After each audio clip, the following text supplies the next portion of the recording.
जय Mahakal everyone. Finally उज्जैनवरून बोलावा आला आहे आणि आमच्याकडे बघून तुम्हाला कळेलच की आम्ही किती खुश आहोत. तर आम्ही पुण्यावरून ट्रॅव्हल्स बुक केली आणि उज्जैनला जाण्यासाठी निघालो. तिथे दुसऱ्या दिवशी सकाळी तिथे पोहोचल्यानंतर जवळच आम्ही एक हॉटेल बुक केलं आणि फ्रेश झाल्यानंतर आम्ही जेवण केल्यानंतर आम्ही महाकालच्या दर्शनासाठी निघालो. महाकालेश्वर हे आपल्या 12 ज्योतिर्लिंगांपैकी एक आहे. तिथे VIP तिकीट आहे, तर आम्ही 250 रुपयाचं VIP तिकीट काढलं आणि त्याच्यानंतर दर्शनासाठी गेलेलो.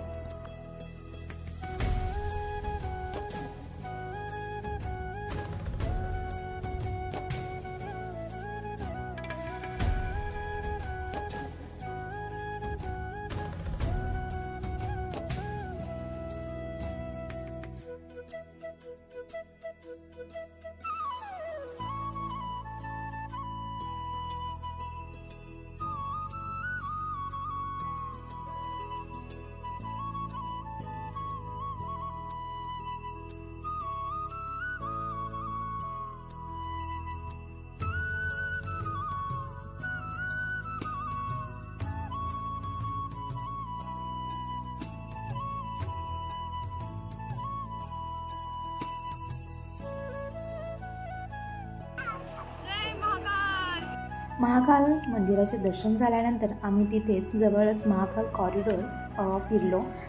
तो कॉरिडॉर खूप मोठा असल्यामुळे तिथे फिरण्यासाठी 2 किंवा 3 तास लागतात. तो 920 मीटर लांब आहे, तर तिथे फिरण्यासाठी रात्रीचा वेळ खूप चांगला आहे.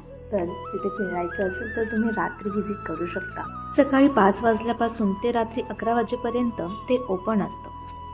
महाकाल कॉरिडॉर फिरल्यानंतर आम्ही गेलो होतो बडा गणपतीच्या दर्शनासाठी. ते महाकाल टेम्पलच्या एक्झॅक्ट समोरच आहे. तेथे अदर प्लेसेस बघण्यासाठी आम्ही एक ऑटो बुक केली. आम्ही गेलो होतो संदीपनी आश्रमला. हे उज्जैनमधील एक पवित्र स्थळ मानले जाते.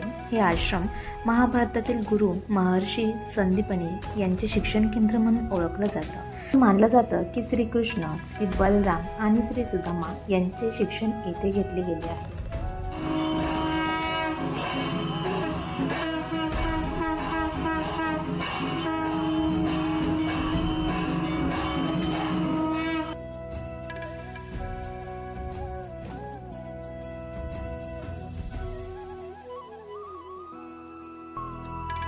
ने अंधकासुर नामक राक्षस का यहाँ पर वध किया था, जब शिवजी के मस्तक के बसने की भूमि इस जगह भूमि पे गिरी थी. भूमि माता के 2 भाग हुए तो उसमें से महामंगल की उत्पत्ति हुई इस प्रकार है. आज भी आपको शिव रूप में विराजमान मिलेंगे.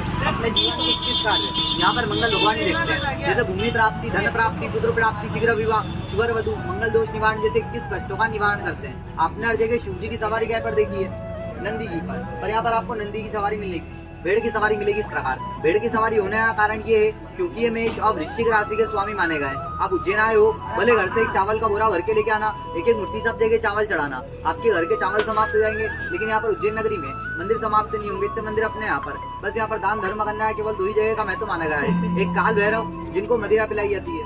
मदिरा इसलिए पिलाई जाती है क्योंकि अपने घर के काल कष्ट भी आते मदिरा ग्रुप में. और यहाँ पर मंगल भगवान को पंचदान होता है क्योंकि अपने नाम सरनेम से होता है. नाम बोल के चढ़ाओगे तो आपका लगेगा स्वयं. त्यानंतर आम्ही मंगलनाथ मंदिरात गेलो होतो.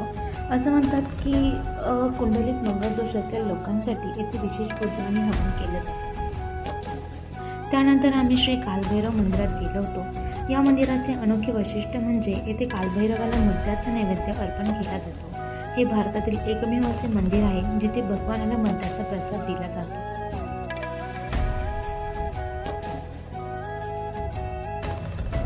त्यानंतर आम्ही गडकालिका मंदिरात गेलो होतो. हे मंदिर शक्तिपीठांपैकी एक मानले जाते. असे मानले जाते की येथे सती देवीचा वरचा पडला होता. त्यानंतर सर्व मंदिरांचे दर्शन घेऊन आम्ही तिथलं मार्केट एक्सप्लोर केलं.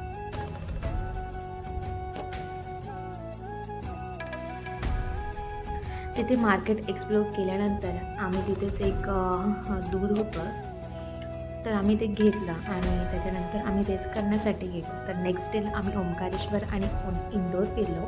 तर ते नेक्स्ट ब्लॉगमध्ये पोस्ट करेन. Thank you so much for watching.